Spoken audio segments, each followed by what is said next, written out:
چی شد آبجی؟ زدم تو گوشه یه آژان. چی کار کردی؟ کوبوندم تو گوشه یه آژان. هیز بود، نظر بد داشت. شوخی نیست آبجی؟ زدی تو گوش قانون و آقا شدی رو سر ما؟ میخوای چه جرمت باشین؟ ای خدا، ما رو برای خنده خودت خلق کردی؟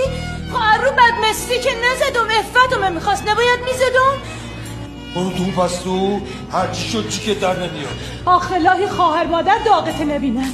ظاهرا دومت خیلی کلفته. حالا که فهمیدی با در روش بردار. زانی که کجاست؟ برو با کلانترت بیاد که روشونش خوب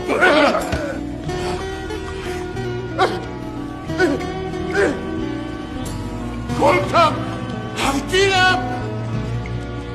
ناموست کو سرکار دیزلی سرکار ناموس باخته ما چیه؟ دیزلی سرکار وقتی اومد ناموس داشت. که ناموس داشت که دنبال ناموس مردم نبود.